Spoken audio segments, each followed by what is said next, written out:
আমাদের কাজটা দেখতে হবে। অতীতে অনেক ব্যর্থতা ছিল, আপনারা জানেন। প্রাইভেটে কিনবে না, পাবলিকে কিনবে, বিদেশ থেকে নিবে না, প্রাইভেটে কিনবে, বা অনেকে সতর্কহীন অবস্থায় ছিল। আওয়ামী লীগ গভর্নমেন্ট আমলেও টিকা কার্যক্রম বিশ্বের পরে কোনো টিকা কার্যক্রম হয় না। তারা এরপরে প্রায় 2.5 বছর ক্ষমতায় ছিল। এই এমআরএ টিকার কোনো কার্যক্রম তারা গ্রহণ করেনি। দেশে প্যান্ডেমিক জাতীয় জিনিসকে মোকাবেলা করার জন্য সাফিসিয়েন্ট আইসিইউ ছিল না, নিউনেটাল ভেন্টিলেটর ছিল না, আপনার অক্সিজেন কনসেন্ট্রেটর দেয় নেই, কোনো জিনিসই বাচ্চাদের নিউমোনিয়া স্টেজে গেলে কি ট্রিটমেন্ট দিতে হবে কিছুই ছিল না। একটা বাচ্চা যখন মারা গেল মহাখালীতে ফার্স্ট মার্চের শেষ দিকে, তখন থেকে আমাদের এটা নিয়ে হুঁশিয়ার হয়ে আমরা সাথে সাথে এই জিনিসটার উপর নজরদারি করলাম। খোঁজ নিয়ে দেখলাম আমাদের টিকা দেওয়ার কোনো ব্যবস্থা নেই। যাই হোক, আমি বাড়াইতে চাই না, আপনারা সবাই জানেন মাননীয় প্রধানমন্ত্রীর নেতৃত্বে ওনার সুপরামর্শে আমরা দ্বারস্থ হইলাম ইউনিসেফ, গ্যাবি এবং ওয়ার্ল্ড হেলথ অর্গানাইজেশন, এবং আলহামদুলিল্লাহ আল্লাহর রহমতে তারা পর্যাপ্ত পরিমাণে আউট অফ দ্য ওয়ে আমাদেরকে হেল্প করেছে, যে বিভিন্নভাবে তারা অতি দ্রুত গতিতে আমাদেরকে টিকাগুলি দিয়েছে এবং আরো আসতেছে।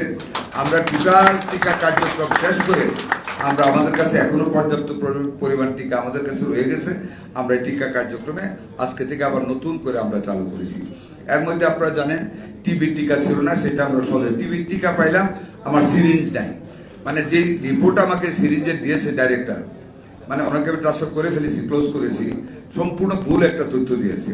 পরে বিভিন্ন ডিস্ট্রিক্টে নিয়ে গিয়ে খবর নিয়ে দেখি টিকার সিরিঞ্জ নেই।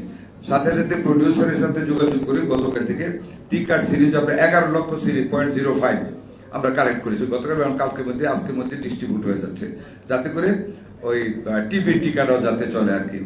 আল্লাহর রহমতে আমরা এই পর্যন্ত যে জায়গাটায় এসেছি, কোনো টিকারই আমাদের অ্যান্টি রেবিস সহ কোনো অভাব কোনো উপজেলাতে নাই।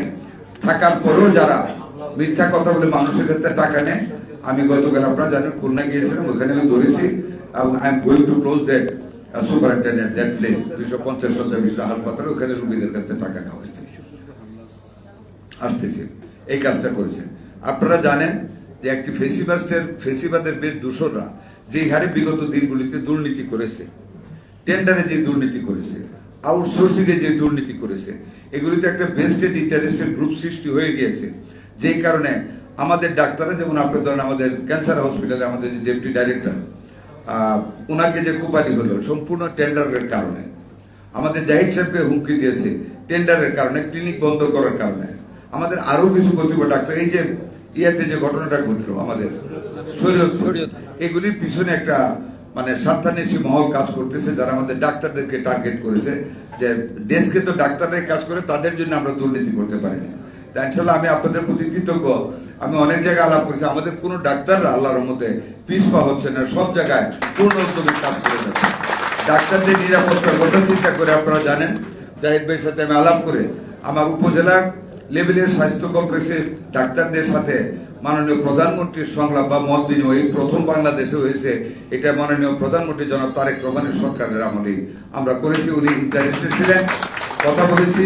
সেইখানে আমরা প্রত্যেকটা উপজেলা লেভেলে ঈদের পরেও হয়ে যাবে 10 জন করে আনসার, একজন প্লাটুন কমান্ডার উইথ আর্মস আমরা ডিপ্লয় করতে যাচ্ছি।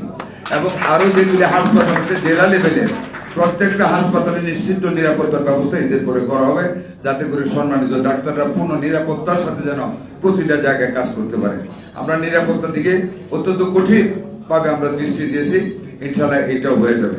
হামের ব্যাপারে আপনাদেরকে একটা কথা আমি শুধু বলতে চাই, আমি বলবো না যে আমরা সাকসেসফুল হয়েছি, তবে এটা বলবো আপনারা ডাক্তার আমার চেয়ে ভালো জানেন যেভাবে হামের মানে অগ্রসর হচ্ছিল, যেভাবে হামটা আক্রমণ করেছিল, আমরা যদি কিছুটা থ্রেড সৃষ্টি না করতে পারতাম, আমরা যদি ম্যাসিভ ভ্যাকসিনেশনে না যাইতাম, তাহলে কিন্তু একটা ভয়াবহ চিত্র দেশে ধারণ করে যেত।